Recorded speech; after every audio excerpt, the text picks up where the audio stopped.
Hello. Maulang umaga po sa inyong lahat at shoutout po kay Typhoon Igay. Ayan, papunta po tayo sa ating pick up point ng ating mga katrabaho. Pag-alis ko ng Makati, napakalakas ng ulan at akala ko hanggang dito sa pick up natin. Dito medyo tuyo yung kalsada. Ngunit apektado pa rin to ng typhoon, super typhoon Igay. At nakikisimpatiya po tayo sa mga naapektuhan ng bagyong Igay diyan sa Cagayan. At sana okay kayong lahat dyan. At good morning sa inyo. At ingat po tayong lahat, lalong-lalo na po yung mga nakatira sa coastal area ng Cagayan na kung saan binabayo ngayon ni Super Typhoon Igay. At good morning po sa inyong lahat. Buenos dias sa senyorita y senyorito.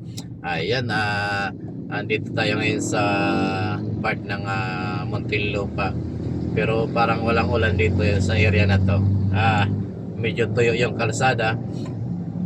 Hindi kagaya doon sa pinanggalingan natin na medyo umaagos yung katubigan sa kalsada. Ayan na. Anyway, shoutout po sa inyong lahat at good morning po doon sa mga gising na sa oras na ito. Time check po ay 5:25 na ng umaga. Tuloy-tuloy lamang po tayo sa ating paglalakbay papunta sa ating pipingapan or kukunin natin yung ating mga kasamahan sa trabaho. Ayan, after po ng Las Piñas, Parañaque, Taguig po tayo pick up ng mga empleyado. Basta tuloy-tuloy lang po tayo sa buhay, be positive. Ayan, nakikita nyo po parang kulay blue yung ating langit. Hindi ko alam kung bakit ganyan ang kulay. Go! At medyo maulap po yan. At medyo madilim yung kalangitan. At sa aking camera o sa aking monitor, nakikita ko kulay asol or kulay blue. Pero punong-puno po siya ng kaulapan. Gawa po ng ating bad weather or masamang panahon na nararanasan dito sa Kapuluan. Ayan, shoutout ulit sa ating mga kaibigan dyan sa Cagayan at ingat po tayo, lalong-lalo na po yung mga nasa coastal area at yung mga binaba po dyan, ingat po tayo at kung kailangan lumikas ay likas na po kayo para wala pong masaktan na mga kababayan po natin. Ayan, at dito na naman po tayo sa traffic light. Tuloy-tuloy o dikit-dikit na traffic light dito sa part na to. Ayan, parang sinusundan tayo ng ulan na medyo pumapatak na yung ulan sa ngayon. At tuloy-tuloy pa rin tayo sa ating ginagawa kasi trabaho at vlogging po tayo. Ayan, shoutout po sa ulan. At sana po matapos makalabas na ng bansa yung Typhoon Igay para naman mapanatag na yung ating mga kaibigan dyan sa Cagayan na kasalukuyang dinadaanan ni Typhoon Igay. Doon na po kayo pumunta sa ibang bansa naman, huwag na po dito sa Pilipinas kasi napakadelikado talaga ng bagyo, lalo na kung tinatawag na super typhoon. Ayan, nandito na po tayo sa Las Piñas, bagamat malayo pa tayo doon sa area na ating pipikapan. Time check ay 5:20.8 na ng umaga. Another stoplight, Las Piñas, Almanza 1, Almanza 2, Las Piñas City. Nakakaramdam ng gutom si Hos at maraming aso nagkalat sa kalsada. Baka kayo masagasaan, tabi-tabi kayo dyan. Ayan, shoutout po sa ating kapatid dito, yung ating mga kapatid, gising na siguro sila. At sa ating dalawang kapatid na babae rito sa Las Piñas at sa aking kapatid na may karamdaman sa ngayon, tol, pagaling ka, ingat at huwag nang masyadong alam mo na, iwasan mo na tol yung pag-iinom ng alak. Ayan, shoutout po sa ating mga pamangkin dito sa Las Piñas.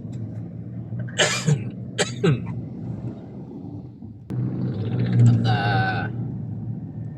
shoutout din po sa ating mga kaibigan dito sa Las Piñas, sa ating mga kasamang tricycle driver dito sa Marcos Alvarez Avenue. At shoutout sa inyo. Kung nandiyan pa yung mga kaibigan natin na dati po tayong si Host po ay dating sa isa po tayong dakilang tricycle driver. Naging tricycle driver din po tayo dito sa Munok, dito sa Las Piñas. For almost 5 to 6 years tayo naging tricycle driver dito nung tayo hindi pa nag-aasawa.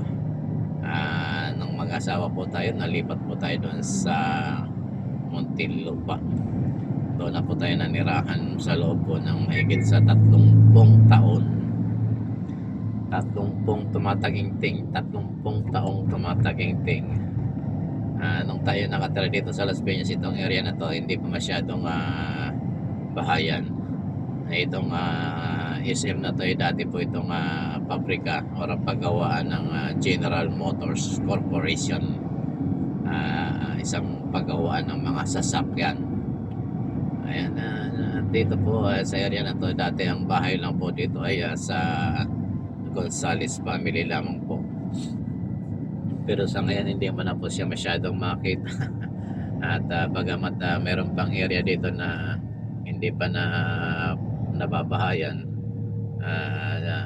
halos karamihan dito ay puno na ng kabahayan. Ayan, at malapit na po tayo kumaliwa dito sa Marcos Alvarez. Kakaliwa na po tayo dito at papunta po tayo ito ng Munwok. Ito po nung araw dito kami nakaparada sa kanto mismo ng Marcos Alvarez at alabang sa Putero dito po sa area na to. Dito po kami tumatambay ng hanggang ganitong oras. Kasi dito noong araw kumbaga kakaunti pa lamang po ang sasakyan na dumadaan. Saka kaunti din yung, siyempre pag kaunti yung sasakyan, kaunti rin yung tao. Ayan, hindi kagaya ngayon, nakita nyo naman yung mga kaibigan natin jeepney drivers nakaharang na sa kalsada. Halos hindi mo na madaanan. Sasabayan pa po ng volume ng sasakyan galing ng Cavite. Kasi ito pong area na to, pwede po kayong dumaan dito kung kayo nanggagaling ng Bacoor. Kahit nanggagaling kayo ng Dasmariñas, pwede kayo dito ng Simorpat. Nadaan po kayo ng Bacoor Boulevard papunta ng Dasmariñas, or kakaliwa kayo papunta ng Buhay na Tubig sa may Avenida. Ayan, shoutout po sa mga kaibigan natin dito sa Las Piñas na mga tricycle driver, yung mga dati natin mga kasamahan dito. Shoutout po sa inyo lahat at magandang umaga po. At hanggang dito na lamang po tayo at maraming salamat po sa patuloy na pagsubaybay sa ating channel. At shoutout po sa inyong lahat at pagpalain po tayo ng Panginoon. Ingatan sa lahat ng oras. Ayan, maraming salamat po. Bye po. I love you. At ingat po tayo lahat.